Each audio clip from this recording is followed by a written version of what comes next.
Halo semuanya, kembali lagi bersama saya Michael. Di video kali ini kita akan membahas tentang update market crypto, khususnya adalah kita baru saja mengalami penurunan gitu ya, yang memang cukup besar. Jadi pertanyaannya adalah kapan kira-kira Bitcoin bisa kembali naik? Kapan market crypto bisa mengalami penguatan? Jadi di video kali ini kita akan coba analisa berikut dengan berita-berita terbaru seputar market crypto dan analisa teknikalnya. Dan mungkin kalau teman-teman menemukan video ini membantu atau informatif, mungkin bisa bantu like videonya, share, ataupun subscribe untuk teman-teman yang baru join. Dan sekali lagi, thank you semua sudah support channel ini. Sekarang kita akan langsung masuk aja ke dalam pembahasannya ya. Seperti biasa, kita akan mulai dari update keadaan market crypto. Untuk hari ini bisa kita lihat memang kita mengalami penurunan di sekitar 2,4%. Bitcoinnya sendiri juga turun ya, walaupun kemarin sempat naik terus sekarang turun lagi gitu. Memang volatilitas dalam beberapa hari terakhir ini cukup tinggi gitu ya. Ethereum juga dan rata-rata altcoin memang cukup mengalami penurunan. Selama 24 jam terakhir masih ada beberapa kripto yang memang cukup mengalami penguatan. Ada ApeCoin, ada Secret. Ini ada Secret, ada event yang seperti kita bahas di rekomendasi ya, video rekomendasi. ApeCoin juga, makanya dia sedikit mengalami penguatan ya. Ada Arweave, ada ZeroX, ada Avalanche. Tapi rata-rata memang mengalami koreksi gitu ya. Kita bisa lihat di sini koreksi. Ada Monero, The Graph, Near yang koreksinya cukup lumayan besar ya, sekitar 9 sampai belasan persen. Untuk fear and greed bagaimana? Untuk fear and greed sendiri sentimen memang masih dalam level extreme fear, di mana orang-orang ini masih takut. Dan kalau teman-teman analisa, banyak yang cukup bearish juga tentang keadaan market sekarang, khususnya dengan keadaan makroekonomi di Amerika ataupun di dunia gitu ya. Jadi memang cukup bearish, atau bearish itu berarti ya tidak terlalu positif lah gitu ya. Dan kalau teman-teman perhatikan, sebenarnya kalau kita lihat dari Yahoo Finance, sebenarnya bukan hanya kripto yang mengalami penurunan untuk hari ini ya. Sebelumnya juga kita bisa lihat ini beberapa stok atau saham di Amerika gitu ya, memang juga mengalami merah dan memang cukup besar juga ya di New York Stock Exchange. Nah, kita akan bahas tentang berita-berita terbarunya ya, bukan secara makroekonomi tapi yang terjadi di market kripto. Dan ini sebenarnya beberapa cukup positif gitu ya. Kita bisa lihat ini yang baru saja 27 April, di mana salah satu negara ya, Central African Republic, jadi Republik Afrika Tengah gitu ya, becomes the second nation in the world to adopt Bitcoin. Menjadi negara kedua yang mengadopsi Bitcoin. Yang pertama kan si El Salvador, dan sekarang ini udah ada negara kedua. Jadi ini kita tinggal menunggu waktu di mana nanti mulai ada negara ketiga, negara keempat, dan lain-lainnya. Tapi memang kalau teman-teman lihat apakah negara besar bisa adopsi? Bisa. Tapi kalau untuk keadaan sekarang mungkin lebih ke arah negara-negara yang bisa dibilang secara ekonomi ini masih tergolong kecil ya. Salah satunya ini Central African Republic, lalu El Salvador juga. Tapi ini tetap positif. Dimana ini kita lihat Central African Republic adopts Bitcoin as legal tender. Di sini kita bahas, nah ini dari si Menteri Keuangannya, Finance Ministernya negaranya, di mana there is a common narrative that sub-Saharan African countries are often one step behind when it comes to adopting to new technology. Jadi mungkin biasanya negara-negara di Afrika gitu ya, memang sedikit ketertinggalan dalam teknologi-teknologi baru. Tapi dia bilang this time atau yang kali ini gitu ya, untuk sekarang we can actually say that our country is one step ahead, atau negaranya ini mungkin yang lebih awal, menjadi adopsi yang awal gitu ya, untuk mengadopsi Bitcoin sebagai mata uang yang sah. Jadi sebenarnya ini cukup positif untuk market, walaupun kalau kita lihat secara harganya mungkin nggak terlalu berdampak gitu ya, tapi kalau kita lihat secara fundamentalnya lebih banyak negara yang mulai adopsi, lebih bagus gitu ya. Kita lihat juga ini dari si Will Clemente, cukup menarik ya chartnya sebagai Hopium juga, dan memang ini cukup faktual di mana dia membahas tentang Bitcoin user adoption. Jadi ini adopsi user-user terhadap teknologi Bitcoin gitu ya.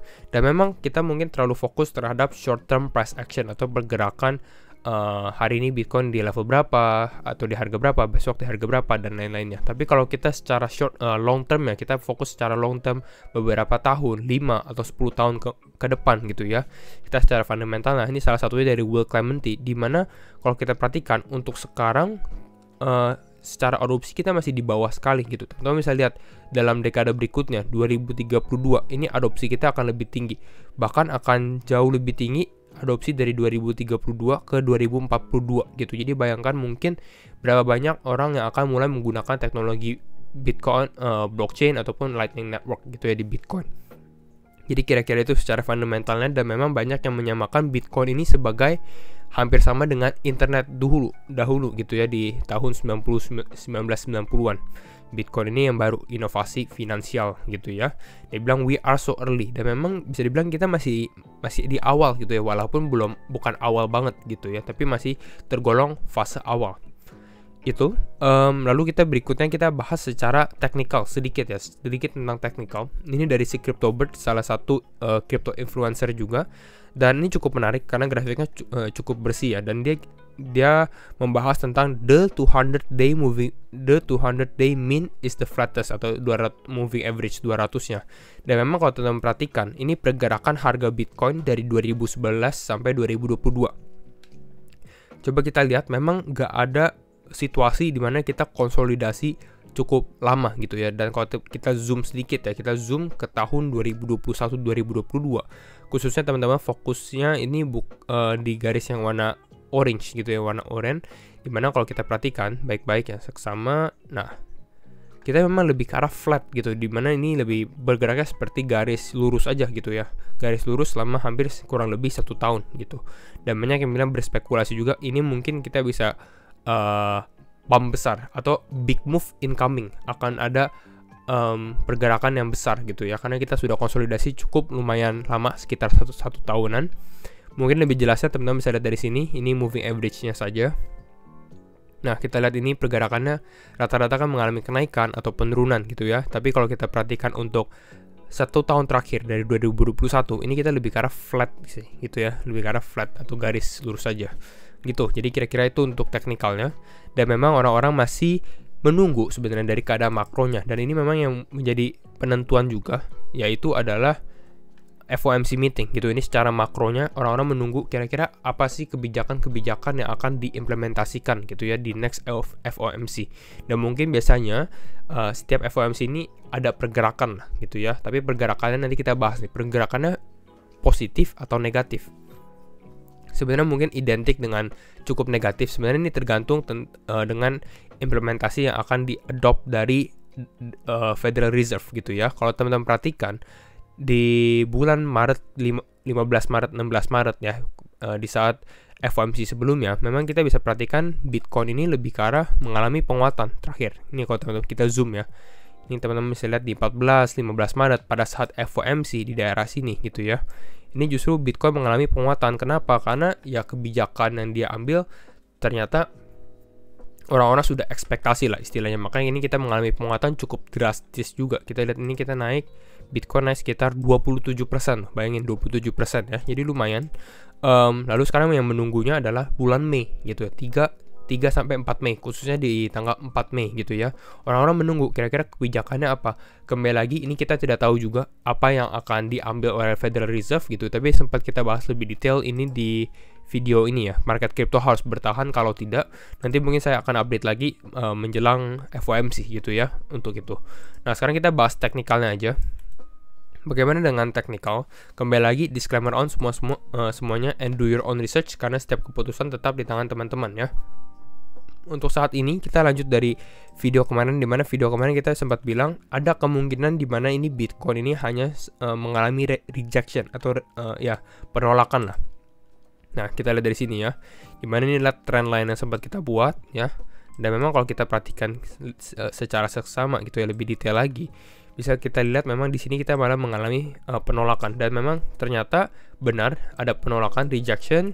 Bitcoin tidak bisa masuk ke atas, dan hasil dia mengalami penurunan. Walaupun penurunannya sebenarnya ekspektasi kita ini lebih ke arah di sekitar level 37.300-an sampai di kotak warna kuning ini ya, 37.500. Ya, ini untuk harga Bitcoin ya, yang kita ada sempat analisa gitu ya. Tapi kalau kita lihat sekarang ini sempat dia turun ke daerah 37.600. Jadi mungkin ini adalah penurunan yang kita nantikan gitu ya, yang kita sempat analisa. Nah, sekarang pertanyaannya adalah apakah dia bisa kembali turun lagi atau tidak, atau ternyata Bitcoin ini akan bisa mengalami kenaikan. Jadi itu yang akan kita coba analisa gitu ya. Dan memang kalau kita untuk sekarang sebenarnya masih kalau dibilang apakah Bitcoin masih bisa turun ke level ini 37.300-an, sebenarnya masih ada kemungkinan gitu ya. Belum bisa dibilang ini adalah bottom kita, karena kita lihat juga kenaikannya tidak terlalu signifikan seperti dua kasus sebelumnya ya, yang seperti kita bilang potensi mungkin kita mengalami triple bottom di sini ya. 1, 2, 3 gitu. Dan memang ini sebenarnya cukup bullish kalau memang kita ada volume yang masuk dan mulai mengangkat market kembali lagi. Dan sebenarnya selama kita masih di atas garis yang putus-putus ini ya, garis yang putus-putus ini bisa dibilang masih ada potensi untuk kita mengalami recovery lagi. Kalau ternyata kita mengalami penurunan dari bottom ini, ya mungkin teman-teman bisa ekspektasi mungkin market akan sedikit lebih sideways atau mungkin akan mengalami penurunan selama beberapa bulan ke depan. Jadi sebenarnya ini untuk sekarang ini adalah kondisi market gitu ya. Tapi kalau untuk minggu ini sendiri, saya masih rasa akan sedikit lebih condong untuk Bitcoin mengalami penguatan. Mungkin ya kita masih bisa ada mengalami sedikit koreksi lagi gitu ya.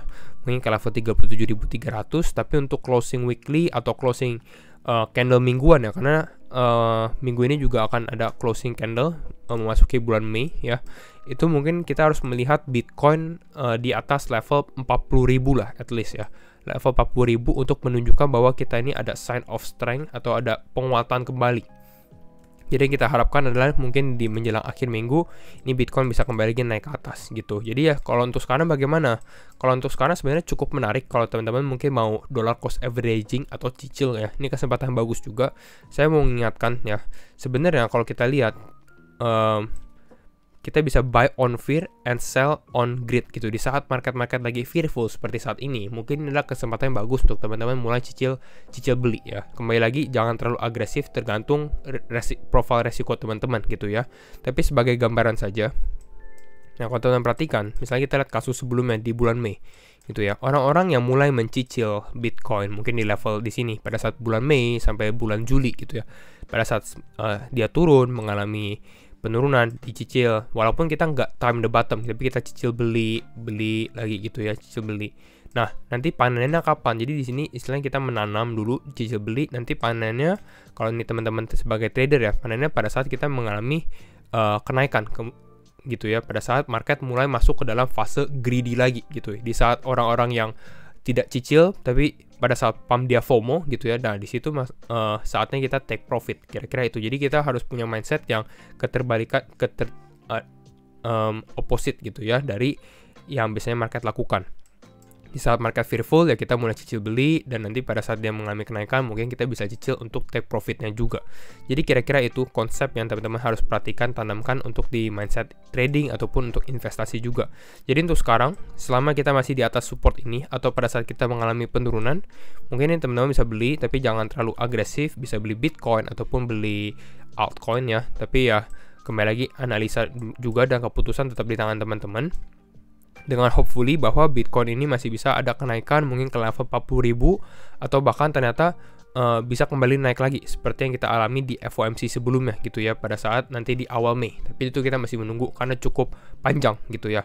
Kenapa saya bisa bilang ini? Karena salah satunya ya sebagai supportive data ini dari Silver Clementi juga, di mana dia bahas Bitcoin is entering a volatility squeeze. Dan biasanya di saat ada volatility squeeze ini 6 kali kejadiannya dari 2021 sampai sekarang. Ini kita lihat sekali, 2 kali, 3 kali, 4 kali, 5 kali, dan 6 kali yang sekarang kita alami. Dan biasanya Bitcoin ini suka mengalami fake out atau pura-pura turun atau pura-pura breakout lah, kira-kira seperti itu ya. Dan biasanya ini akan terjadi volatility squeeze, dan ini yang akan terjadi adalah keterbalikannya secara sentimen gitu ya. Pada saat market sentimennya fearful, biasanya kita akan mengalami kenaikan.